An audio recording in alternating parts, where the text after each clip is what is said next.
Hello，大家好，我係阿金，歡迎走入你和我的故事。今日想同大家分享一個我早幾日參加喺3月23號參加咗嘅活動。呢個活動係由香港飛碟學會舉辦嘅，係一個紀念佢哋成立30週年，同時亦都係一個懷念創會會長方仲滿阿 Moon 離開1週年嘅特別活動。內容包括咗觀賞一套電影《再見 UFO》，同埋一個緊接住由香港飛碟學會舉辦嘅座談會，叫做星視野看生命。話時話，今次係我第一次參加香港飛碟學會搞嘅活動，成個感覺都幾特別，所以想同大家分享下我嘅經歷同感受。其實我對神秘學已經有興趣好多年，細個嗰陣已經好中意睇啲講外星人、人類起源、古代文明嗰類嘅書同紀錄片，覺得好神奇。電影方面 Interstellar 啦，幾集嘅異形啦，我自己都好中意。呢兩套都係講人類同外星文明接觸，都有啲反思同埋腦洞大開，唔係淨係打打殺殺。另外我都好中意睇普羅米修斯同異形聖約，佢哋探討人類嘅起源，雖然係科幻類型，但係入面有好多哲學同神秘學嘅元素，我好中意呢類電影。如果你哋覺得有其他戲都好睇，歡迎留言交流下。不過講明先吓，我係愛好者，唔係專家，好大可能冇你哋咁熟。至於電台呢，我就冇乜點聽，但係我好中意聽網台，特別係講神秘學、身心靈嗰類嘅 channel。不過我通常都係搭緊車或者瞓覺之前聽，有時可能太放鬆就會聽瞓着咗添。參加今次嘅活動其實都係因緣際會，因為我之前聽開神秘之夜有一集入面，紀陶喺片頭介紹咗呢個活動，我一聽到就覺得幾好喎，因為本身對 UFO 同神秘學有興趣，同埋香港始終好少依類型題材嘅電影，加上係香港飛碟學會30週年，可以了解多啲相關圈子嘅嘢，又支持到飛碟學會，所以我好早已經報名參加咗。好啦，講返當日嘅情況，都係夜晚7、8點開始，我自己就6點半左右到咗。今次選址係黃埔新光戲院，嚟到嗰時人都未算好多，門口附近有間細房，入面有個 counter 俾我哋點名同換禮物。其實我覺得150蚊算係值回票價，有場戲睇，有場講座聽，有件飛碟學會嘅 T-shirt 送，有個紀念品鎖匙扣，有啲小道具俾我哋喺講座入面做個小實驗，已經係相當唔錯。咁講套戲先啦，再見 UFO 呢套電影其實係以香港80年代其中一個最出名嘅都市傳說華富村 UFO 目擊事件作為背景。故事係講3個主角，佢哋細個嗰陣聲稱見到 UFO 之後，因為呢件事佢哋嘅人生就咁樣被影響。電影透過佢哋嘅成長，側面睇翻香港由80年代到而家嘅變遷，都有笑有淚嘅，有少少咁多奇幻元素啦。咁順便同大家介紹下轟動一時嘅華富村 UFO 目擊事件先啦。資料未必完全準確啊，因為都係我自己資料搜集翻嚟。咁時間就翻到1979年12月嘅一個夜晚。當時華富村嘅居民同平時一樣，食完飯睇電視，點知突然之間有人發現屋村對出近南丫島嘅海面上空出現咗一隻好巨型，好似鍋蓋或者草帽形狀嘅不明飛行物體。最誇張嘅係，有目擊者話呢隻嘢大到幾乎可以遮住成棟樓。而根據唔同目擊者嘅描述，呢隻不明飛行物體嘅底部有好多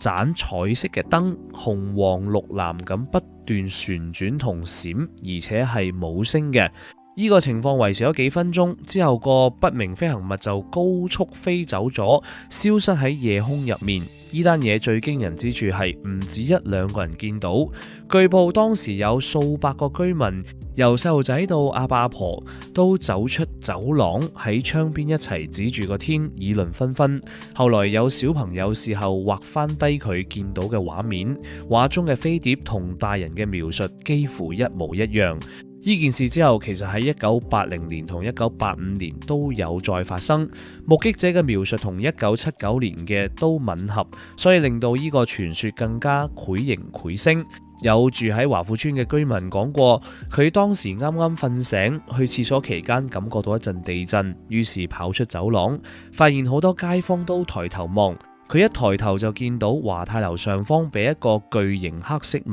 體覆蓋，估計有2棟公屋咁闊。仲有另一位目擊者話，佢喺日落時分見到一隻緩緩飛過嘅 UFO， 底部有彩色燈光，講過俾身邊朋友聽，可惜冇人信佢。而鏗鏘集喺2010年都做過特輯看見 UFO， 訪問咗好幾位自稱目擊過嘅前華富村居民，證明呢件事唔係空穴來風。當年咁大件事，居民梗係有報警啦。但據聞警方到場嗰陣 ，UFO 已經冇晒影，最後不了了之。咁官方機構好似天文台又點睇呢？綜合咁多年嘅討論，主要有4大科學解釋。第一係氣象氣球，但一個氣球可以大到遮到成棟樓咩？仲識發光同高速飛走，似乎講唔通。第二，軍事飛行器可能係駐港英軍嘅秘密武器，但點解要揀喺人口最密集嘅公共屋邨上空測試呢？風險太高，唔係太合理。第三，大氣光學現象，例如射燈反射上雲層，但係呢個係解釋唔到點解個物體有清晰嘅鍋蓋形狀。第四，集體心理學，即係所謂嘅集體歇斯底里，但幾百個接近互不相識嘅人同時產生同一個幻覺，似乎都有啲超現實。但係講到尾，華富村 UFO 事件嘅真相，其實到今日都仲係一個謎。究竟係一場由誤會同謠言構成嘅都市傳說，定係外星文明真係喺40幾年前靜靜雞嚟過香港？我就覺得宇宙咁大，咩都有可能發生嘅。講翻我對套戲嘅觀後感啦，不過戴翻個頭盔先，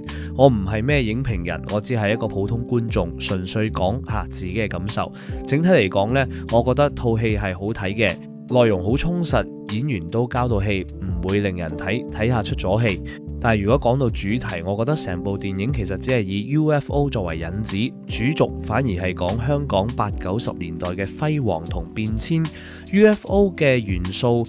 似係一種點綴，似配菜多過主菜。入面都有提到一啲神秘學嘅嘢，例如觀星學、外星飛船、特別嘅數字1414，仲有啲時空穿越嘅情節，又有少少似花地瑪預言事件嘅影子啦，即係由幾個細路仔開始見到啲現象，之後有一啲醫學奇蹟。咁但係佢哋同大人講翻出嚟，又冇乜人信。不過呢啲元素喺電影入面，我覺得都係幫助推進劇情或者營造氣氛多過帶出一啲新嘅觀點。睇完之後唔會話有好大嘅思考衝擊。有睇套戲嘅朋友可能會留意到1414呢組數目字曾經多次出現。我剛剛做資料搜集嘅時候，先知道原來監製兼編劇嘅錢小慧曾經喺謝票講過，呢部電影嘅主旨係關於時代變遷中重拾初心。1414其實係一世一事，廣東話嘅諧音係基於同電影主題嘅結合。錢小慧解釋話，電影想表達嘅係人生唔需要驚天動地，只要能夠守護住一件最初嘅信念或者一場兒時嘅夢，亦即係一世做好一件事，就已經係最好嘅黃金時代。所以我自己會將呢套戲歸類為情懷電影，而唔係科幻電影。唔知我咁嘅比喻啱唔啱啦？我覺得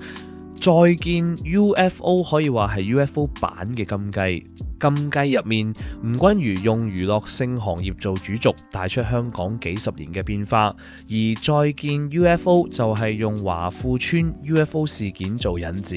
講3個主角經歷嘅香港興衰同個人高低起伏。而成套戲最吸引我角色唔係3個主角，而係白紙。我個人覺得呢個角色看待事物嘅角度係幾特別嘅，唔係話佢做二世祖值得推崇，而係嗰種輕鬆慢活，活在當下，唔使下下以大局為重，會用行動去珍惜、重視同支持身邊重要嘅人。我自己覺得喺香港係好難做到，因為如果你以呢種態度去生活，聽落去好似好理想，實際做落就會好似戲入面咁樣，俾人標籤咗係二世祖，或者會俾父母話係蛀米蟲，會俾女朋友話冇上進心、冇安全感，會俾朋友話係你自己攞嚟嘅，等等等等。但有時當你經歷生離死別之後，你先會學識放下，但呢個時候又可能已經太遲。你話人生係咪就係咁矛盾呢？有時會好似 JW 果手矛盾一生，有時好似陳奕迅果手陀飛輪咁，賣了任性，日拼夜拼，忘掉了為什麼高興。言歸正傳，睇完再見 UFO 之後，因為黃埔新光戲院設計嘅關係，大螢幕前面有個近1米高嘅舞台，所以立即就喺同一個場地舉行埋星視野看生命座談會，由紀陶主持，邀請咗3位嘉賓分享。個座談會我覺得都幾有趣。開頭有一位大學講師用比較學術嘅角度講解瀕死體驗，即係 NDE Near Death Experience。佢分享咗啲研究同個案，不過篇幅唔多，只要唔係自己親身經歷的話，希望我將來有機會可以了解多少少啦。之後另外2位嘉賓就分享佢哋嘅親身經歷，佢哋都曾經因為健康問題危在旦夕，喺生死邊緣之間見到唔同嘅現象。最特別係佢哋都提到見到光，當佢哋好返之後，對光有咗全新嘅體會。其中一位係攝影師，佢好返之後，希望透過攝影作品將光嘅能量透過相片傳遞出嚟。另一位係做設計，佢用唔同嘅藝術形式將光呈現出嚟。成個座談會好有意思，令人反思生命同光嘅意義。其實成個活動其中一個好重要嘅部分係懷念香港飛碟學會嘅創會會長方仲滿，大家都叫佢阿 Moon。講起阿 Moon， 我係未見過佢嘅，只係知道有依個人。同埋我細個嗰陣屋企有裝有線電視，成日睇電影一台，其中有套戲叫《昂星先生》，入面有啲劇情係 reference 翻阿 Moon 去寫嘅。以前睇嗰陣時唔知道，到咗大個咗接觸多咗神秘學嘢，先知道原來阿 Moon 係香港 UFO 研究嘅先驅。題外話少少，《昂星先生》呢套電影啦，雖然都好似已經20幾30年前，佢其實係一套科幻喜劇嚟嘅。呢套戲係講張新月開頭以為自己只係發夢，俾外星人擄走咗進行交配混種實驗，但之後都係生咗個外星嬰兒，即係葛民輝。張新月開頭諗住狠心拋棄呢個外星嬰兒，但係外星嬰兒大得好快，仲擁有超能力，不過就唔係好識地球語言。後來就係講葛民輝點樣同袁詠儀相遇，同埋袁詠儀點樣幫葛民輝揾翻媽咪嘅故事。講翻今晚呢個活動啦，成晚落嚟我都覺得好充實。睇咗一套唔差嘅電影，又參加咗一個有意思嘅座談會，仲見到紀陶同台長梁錦祥，自己感覺好似入咗一個又新又特別嘅圈子。雖然當晚我自己冇乜同人交流，但係知道呢個世界上原來有好多人同自己一樣，對神秘學或者外星文化都有興趣，仲要親身感受到身邊有100幾200人一齊，呢種感覺都幾新鮮。如果你都對 UFO 神秘學或者香港都市傳說有興趣，我覺得呢類活動真係值得參加。或者你冇興趣參加嘅話，隨時揾我傾下偈都得嘅。今次嘅故事就分享到呢度，我係阿金，多謝你走入呢個故事。如果你喺故事入面找到一點共鳴，歡迎訂閱、留言、分享、讚好。我哋下一個故事再見。